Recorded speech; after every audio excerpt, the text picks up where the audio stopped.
5 seconds ago, you were just a normal human being. And now, you're a criminal returning to the scene of the crime. Your backpack weighs 100 kilos. Your heart is doing cardio. You're rehearsing excuses that don't even sound convincing in your own head. Now look at this painting. This is that exact moment. This is the longest minute in a student's life. The painting is called Low Marks Again by Russian artist Fedor Reshetnikov. And when we zoom in, we're not just looking at a family scene, we're looking at psychology. Raw, silent, powerful. Let's zoom into the boy first. Look at his body. His shoulders are not just low, they're folding inward. His feet are slightly turned in. His head is down, but not completely. He's not angry. He's not arguing. He's shrinking. That's what shame does. It makes the body smaller. When we feel judged, our nervous system reacts as if we're under threat. The body says, make yourself less visible. Maybe the danger will pass. And look at his face. It's not dramatic. No tears, no rebellion. It's resignation.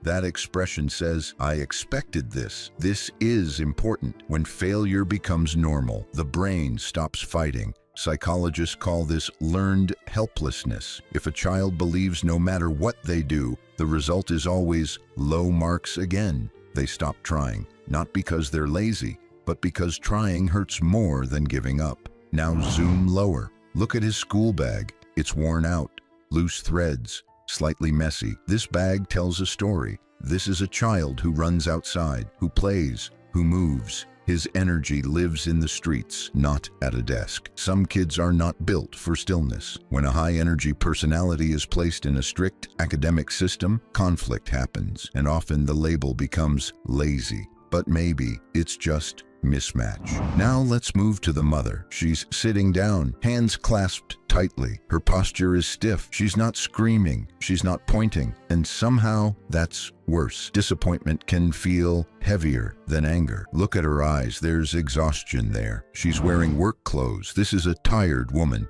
And behind her disappointment is something deeper, fear. She's not just thinking about today's grade. She's thinking about the future. In her mind, bad marks equal a hard life, struggle, closed doors. Parents often don't say, I'm scared for you. Instead, it comes out as, why are you like this? But the child doesn't hear fear. The child hears, you are not enough. Now zoom to the sister, standing straight, almost military posture. The red scarf around her neck, a symbol of discipline and achievement in Soviet youth groups. Her clothes are neat, her bag is organized. She is the model student. And look at her chin, slightly raised, her eyes looking at her brother from the side. That's not random, that's identity. In many families, roles are created without anyone planning them. One becomes the smart one, another becomes the difficult one. Once that role sticks, everyone unconsciously protects it. Her success depends on contrast. If he fails, she shines brighter. That side eye is not just judgment, it's reinforcement of hierarchy. Now shift to the younger brother. He's smiling,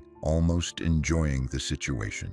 If you've ever had siblings, you know that smile. When your brother is in trouble, suddenly life feels peaceful. It's not cruelty, it's comparison. Social comparison theory tells us we measure ourselves against those closest to us. If he's failing, I'm safe. It's survival logic in a child's brain. And now, zoom to the dog. Look at him, jumping, excited, tail up. He doesn't care about grades. He doesn't understand failure. He sees his favorite human walking in the door. This is unconditional love. And notice something powerful. The only creature moving toward the boy is the dog. In a room full of judgment, one being offers connection. That detail hits hard because in moments of shame, even one source of unconditional acceptance can protect self-esteem. Without it, shame becomes identity. Now let's zoom to the wall behind them. There's another painting hanging there. It shows a happy child celebrating good results. Success framed on the wall. That's not decoration. That's pressure. Imagine growing up under a framed image of the ideal child. Every time you fail, you're not just compared to your sister, you're compared to a symbol. The environment itself becomes a reminder of who you're supposed to be. And here's the deeper layer. This painting was created in 1952 during the Soviet era. Education wasn't just personal achievement, It was patriotic duty. Being a good student meant being a good citizen. So this scene is not only about family, it's about society. The boy is standing between two forces, family expectation and social ideology, and he's small in the middle of it. Now let's step back and look at the whole composition. Everyone is looking at him. He is the center of attention, but emotionally, he's alone. This is what psychologists call performance-based worth. When your value feels connected to your results, every mistake feels like a threat to love. And here's the twist. The grade itself is small. The meaning attached to it is huge. One bad mark doesn't destroy confidence, but repeated shame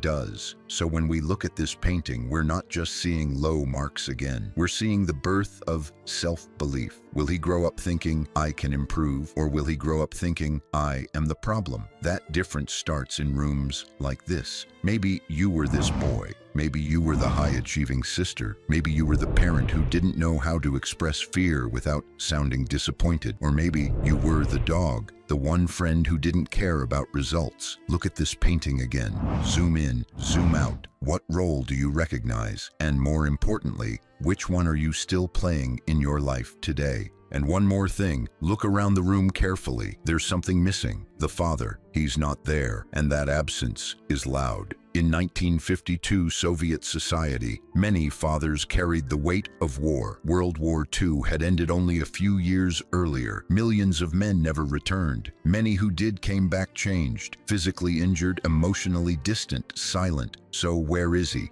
Maybe he's working late, rebuilding a country that was still healing. Maybe he's gone, lost to war. Maybe he exists in the house, but not emotionally present. In many traditional families of that era, the father represented authority, discipline, final judgment. His absence here shifts the emotional weight onto the mother. She becomes both caregiver and enforcer. For the boy, this can create something complex. If the father is physically absent, the child may feel a subtle lack of protection, no strong shield in the room. If the father is emotionally distant, the boy may struggle with male identity, wondering silently, what does it mean to become a man? It's a search for attention from the missing authority figure. See me. And if the father died in war, then this room carries something even heavier, unspoken grief. Trauma often passes silently through generations. A mother who lost her husband may hold tighter expectations. Education becomes survival. Success becomes security. So the father's absence is not empty space. It's psychological tension. And maybe that's the final layer of this painting. Not just failure, not just shame, but a family navigating pressure, fear, expectation, and absence. Sometimes what we don't see in a picture explains everything.